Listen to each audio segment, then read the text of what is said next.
Hello guys, Soni Rathore के morning के शिव पुराण के ब्लॉग में आपका स्वागत है। जैसे कि आप लोग जानते ही हैं कि मॉर्निंग का जो ब्लॉग होता है वह शिव पुराण का ब्लॉग होता है। और कार्तिक मास चल रहा है और आज है द्वादशी का दिन। कल तुलसी विवाह हुआ था, तो सबको उसकी भी बधाई कल बोल दी गई थी। तो आज द्वादशी वाले दिन की भी बधाई सबको सबको बहुत बहुत।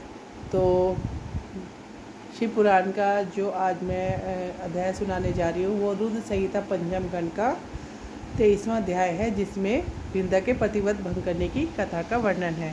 तो ज़्यादा विलम्ब न करते कथा का आरंभ करती हूँ। ओम नमो पार्वती पते नमः। हर हर महादेव। कथा का आरंभ। वृंदा का पतिव्रत भंग। व्यास जी बोले, सदन कुमार जी, जब माता पार्वती की आज्ञा पाकर भगवान विष्णु सदन कुमार गर्भपुत्र जलंधर की नगरी को चले गए, तब फिर आगे क्या हुआ? उन्होंने वहां जाकर क्या किया? व्यास जी का प्रश्न सुनकर सनत कुमार जी मुस्कुराए बोले, हे महर्षि,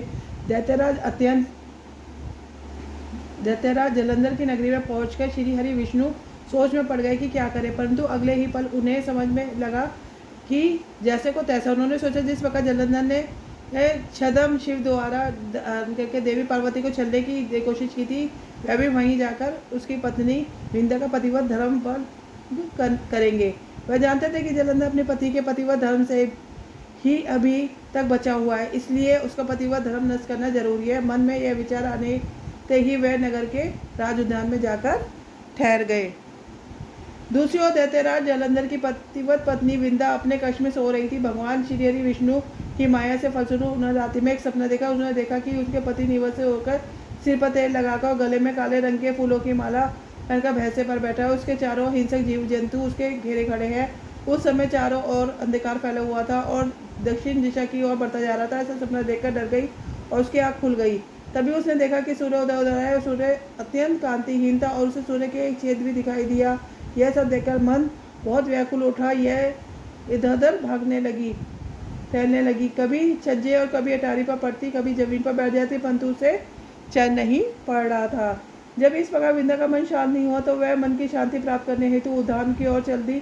निर्जन उद्यान में उसके पौधे सिंह के समान दो भयंकर राक्षस पड़ गए। वृंदा उन्हें देखकर बहुत डर गई। अपने प्राणों की रक्षा करने के लिए वहां से भागने लगी। भागते हुए सामने एक तपस्वी दिखाई दिए। भयभीत वृंदा उन मुनि को अपने जीवन की रक्षा के लिए प्रार्थना करने लगी। उन तपस्वी ने अपने कमंडल से जल निकालकर उन राक्षसों को ललकारते हुए उन पर जल छिड़क दिए। जल छिड़कते ही दोनों राक्षस वहां से भाग खड़े हुए। तब वृंदा ने उन्हें दोनों हाथों जोड़कर प्रणाम किया और उनका धन्यवाद व्यक्त किया। तत्पश्चात उनका अत्यंत दिव्य और शक्तिशाली जानकर वृंदा उन मुनि को अपने पति दैत्यराज जलंधर के विषय में पूछा। मुनि ने उत्तर दिया कि देवी, तुम्हारा पति युद्ध में मारा गया है। यह कहकर उन्हें कुछ इशारा किया, जिसके फलस्वरूप दो वानर उनके सामने प्रकट हो गए। अगले ही पल उन तपस्वी का संकेत पाकर वह वानर आकाश मार्ग से उड़कर चले गए। कुछ समय पश्चात दैत्यराज जलंधर का कटा हुआ सिर और उसके सामान को लेकर लौट आए। अपने पति जलंधर का कटा हुआ सिर देखकर वृंदा बेहोश होकर गिर पड़ी। कुछ समय पश्चात होश में आने पर रोते हुए वृंदा उन मुनि को प्रार्थना करने लगी कि उसके पति को पुनर्जीवित कर दे। यह कहकर वह बहुत जोर जोर से रोने लगी कि यदि आप मेरे पति को जीवन दान नहीं दे सकते तो मुझे मृत्यु दे दे। वृंदा के इस प्रकार वचन सुनकर मुनि बोले कि हे देवी, तुम्हारे पति का वध त्रिलोकीनाथ भगवान शिव के द्वारा हुआ है, अतः उसको जीवित करना देवाधिदेव भगवान शिव का विरोध करना है। परंतु अपनी शरण में आए हुए मनुष्य की रक्षा करना मेरा धर्म है, इसलिए मैं तुम्हारे पति को पूर्ण जीवित अवश्य करूंगा। यह कहकर उन्हें अपने कमंडल में से जल निकाला, मंत्रोच्चारण करते हुए जलंधर पर छिड़का, जिसके फलस्वरूप वह जीवित हो गया।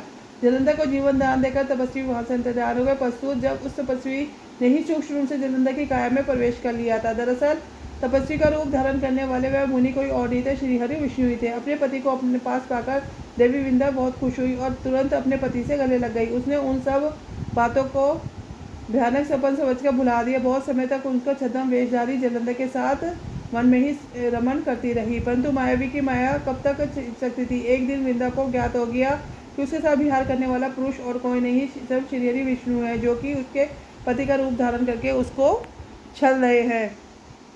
यह सारी सच्चाई जानकर देवी वृंदा बहुत दुखी हुई। तब वह श्री हरि विष्णु से बोली, तुम्हें एक पराई स्त्री का उसका पति बनकर उपयोग किया है, तुम धिक्कार है। मैं किस प्रकार अपने पति का सामना कर सकती हूँ? अब मुझे जीवित रहने का कोई अधिकार नहीं है, पर तुम्हें तुम्हारी करने की सजा अवश्य ही मिलेगी। तुमने मुझे अबला जानकर मेरा इस्तेमाल किया है। मैं तुम्हें शाप देती हूँ, जिन राक्षसों ने तुम्हें मुझे डराकर मेरा विश्वास जीता था, वही राक्षस तुम्हारी पत्नी का भी हरण करेंगे। तुम्हें उसके वियोग में हर वन और भटकोगे, तब भी वानर तुम्हारी सहायता करेंगे। मेरा अगला जन्म तुलसी के रूप में होगा। मेरी संजीवनी शक्ति ही मेरी परिवर्तन का परिमाण होगी। वहाँ श्रीहरि वशु इस प्रकार शाप देकर असुर श्रेष्ठ जलंधर की पत्नी विंध्या ने अग्नि में प्रवेश कर लिया और उसने अपने प्राणों की आहुति दे दी। उस अग्नि में से एक तेज प्रकट हुआ, वह जाकर देवी पार्वती में समा गया। तो इसी के साथ ये कथा पूर्ण होती है। ओम नमो पार्वते पते नमः।